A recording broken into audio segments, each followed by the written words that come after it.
Chapter 3: The Polytheism of the Modern Mind, Political and Economic Heresies in the Modern Age. In lectures delivered at Harvard in 1963 and published by the Harvard University Press, Clark Kerr, then president of the University of California, called attention to the change in the nature of the university. Kerr's work was a masterpiece of superficiality, and he himself was soon a victim of the brave new world of the university he proclaimed, as student riots dissolved the power of one administration after another. All the same, Kerr's lectures called attention, without a more than superficial awareness, to a significant fact. The university had become a multiversity. Even at Harvard, as far back as the late 1920s, only 1/8 of Harvard's total expenditure was devoted to what was traditionally regarded as the university. Things like schools of business and schools of journalism had become the major part of the university. Moreover, something else had changed. The idea of the university as a unified field of knowledge and study had collapsed. We now have a multiversity. As a pragmatist, Kerr accepted this change without subjecting it to critical analysis. It is important for us to understand the meaning of this change from university to multiversity, for implicit in it is the problem of a collapsing civilization. The idea of a university is in origin Christian and biblical. It is difficult for us, as the beneficiaries of 20 centuries, to appreciate the far-reaching implications of St. Paul's declaration of Ephesians 4, 5 and 6.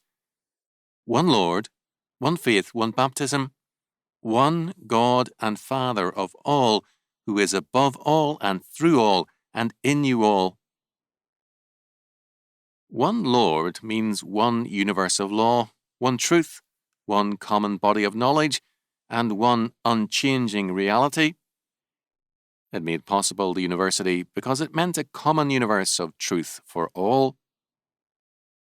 Although the collapse of classical culture meant the triumph of the barbarians, it was in barbarian Europe that the idea of the university took root and developed. Classical polytheism could not offer a common body of truth because of its radical pessimism concerning reality.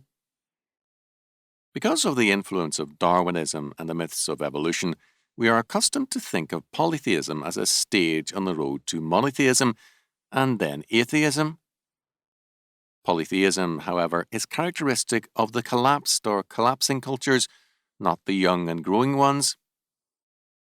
At the heart of polytheism is a denial of a universe or of a common body of truth. Polytheism is the assertion that what we have is not a universe, but a multiverse with a variety of options and realities. Truth and power changed as one crossed frontiers or jurisdictions. The mythologies of polytheism all give us accounts of the wars of the gods. Their philosophies all presupposed a cosmic conflict, the absence of any harmony of interests, and a radical conflict of interests. Polytheism, in its every form, sees conflict as a metaphysical fact, as basic to the nature of being, because no unifying power or God exists. In a universe or multiverse of conflict, truth can only be extended by imperialism. Truth is pragmatic. It is real only insofar as it had power behind it. The Roman peace meant also the Roman truth and the Roman gods, all of whom were Senate created. This was behind Pilate's observation, "What is truth?" John 18:38. For Jesus to speak of truth as something separate from and above and over Roman power was incomprehensible to Pilate. In Aristotle's worldview, his politics determined his ethics. Polytheism is thus a symptom of cultural collapse, of the rise of relativism and a loss of meaning.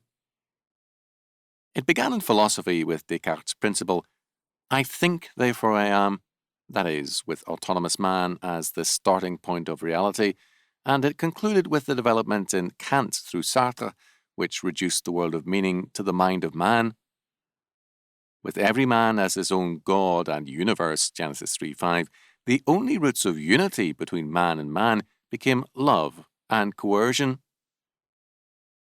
The bridge of an overarching and transcendental meaning being gone, only a personal meaning remains. As a result, both love and coercion, or pacifism and war, have been major motives in the modern age. Man feels the need for a unifying meaning, and since that meaning is not God-given but man-ordained, it is man who must extend it, by love or by coercion. In no other way can a single meaning exist in a meaningless world. Thus, polytheism, while seeing no common bond of meaning in the universe, feels the need for that common bond. The problem is how to impose or create it, by love or by coercion.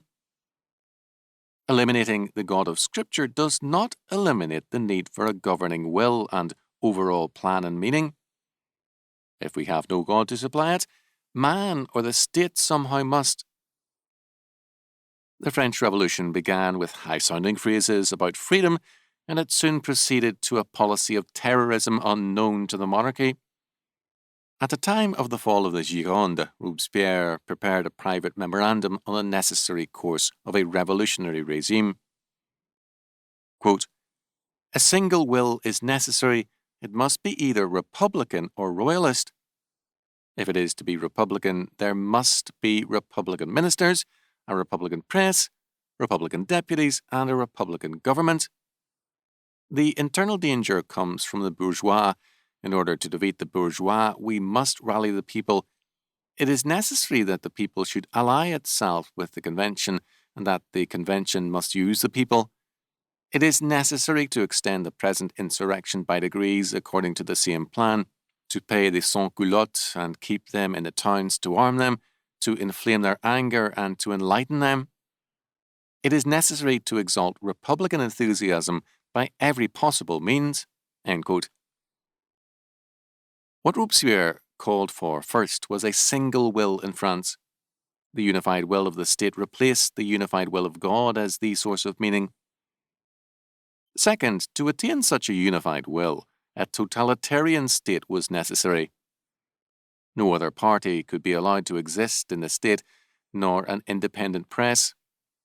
Third, the state's single will or plan had to be promoted among the people as well, and to gain this end, the mobs were to be used to arm, to riot, and to exalt the will of the state. In the present century, a like drive to totalitarianism marks virtually every modern state. Whether it be Marxism or the democracies, the movement towards the imperialistic coercion of all men is underway. The state is the unifying agency, and its single will must prevail, it is believed. As against coercion, others present love, and in the case of the libertarians, reason as the means of bridging the gap with some kind of unifying meaning. However, in a meaningless universe or multiverse, there is no reason to assume that love is better than hatred, or reason better than unreason, other than personal preferences.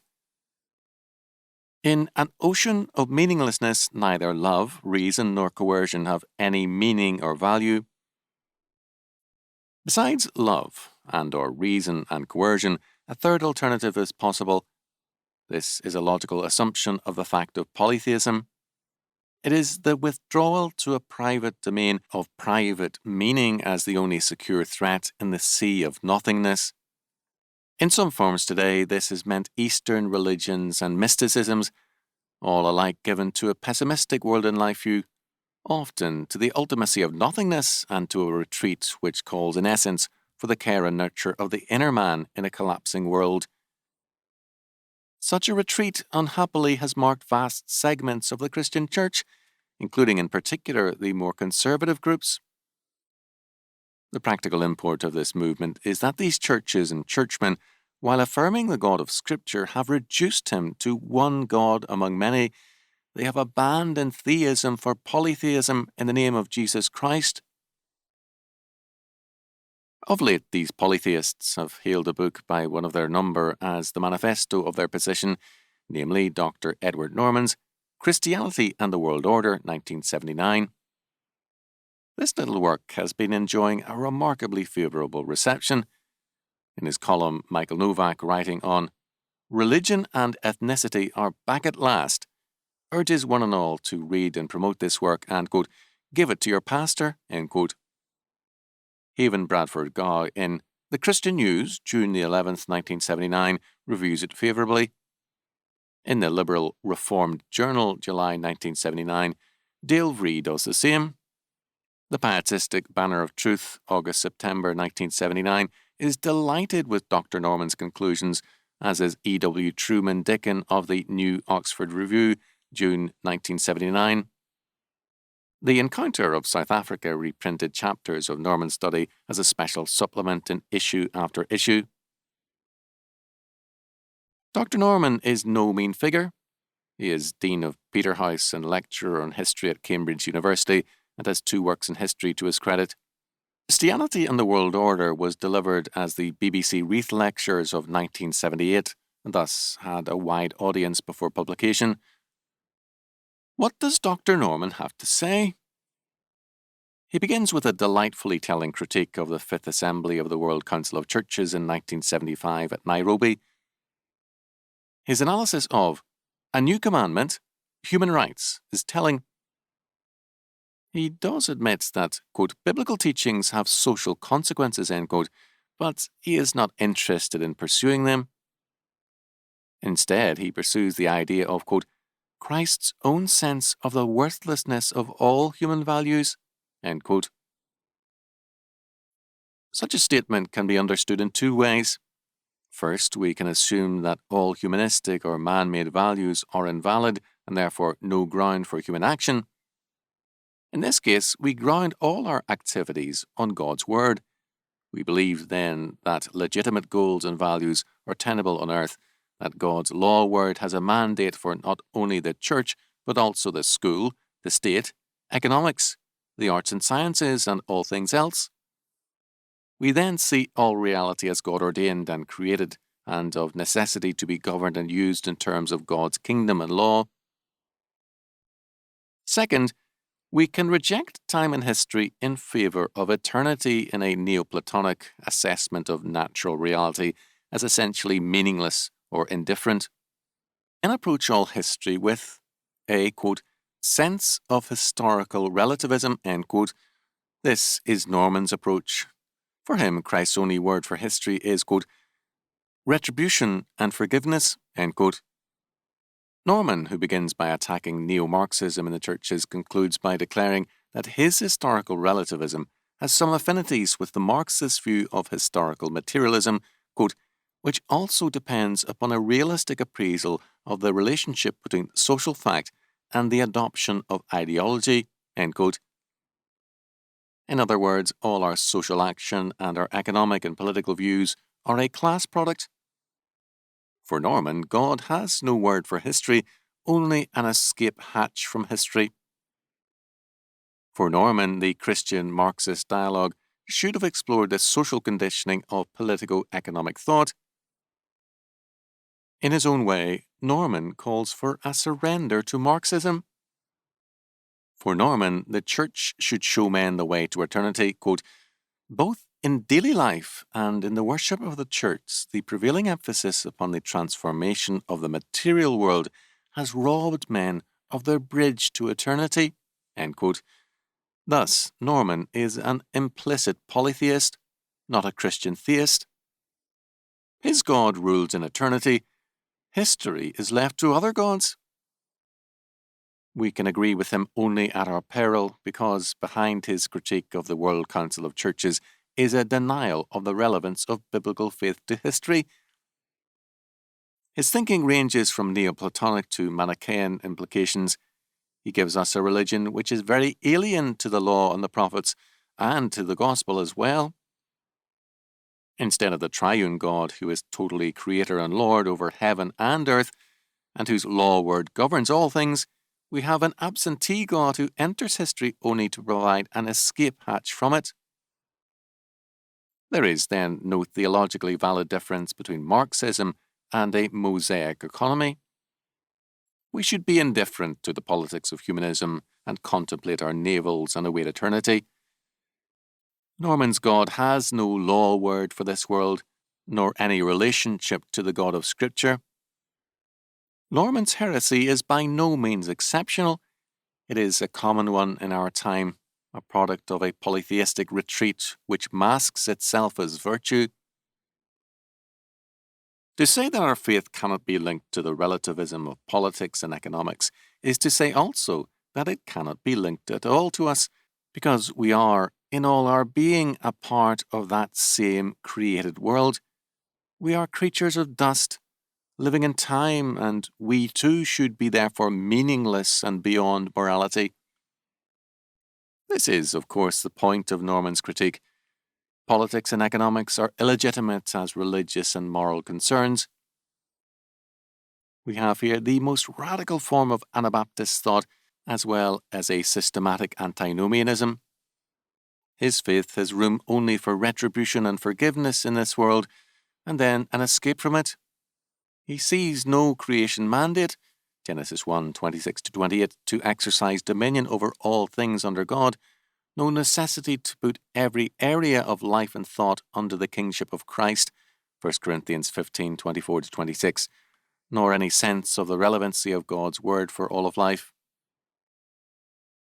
Those who advocate the imperialism of love, reason, or coercion have a more Catholic or universal faith, at least in ambition, than does Norman, who is content with a very small God in a corner of the multiverse. He gives no faith for living, only a faith for dying. Today we face the death of the modern age and its faith.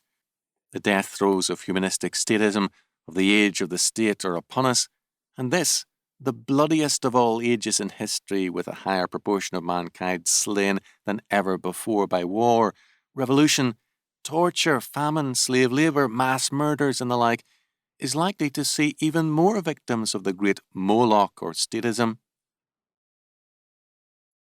The great heresy is polytheism, which is the failure to recognize the cosmos as a law order, a unity of meaning under God the Creator. Polytheism strips the world of meaning and leaves only an irrelevant personal meaning as the only ground for action. The consequences of such a demoralization of life and history are very much with us. In the dying, polytheistic classical world of antiquity, only Christianity offered meaning and moral law to the world, as C.N. Cochrane in Christianity and Classical Culture has shown. Once again, in another perishing world of polytheism, the same faith alone offers hope.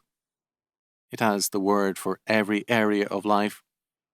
Economics is not simply a relativistic domain.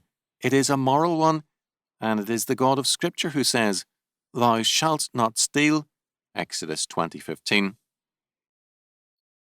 The differences between the various forms of economic thought are, among other things, moral differences, having their roots in conflicting religious or world and life views.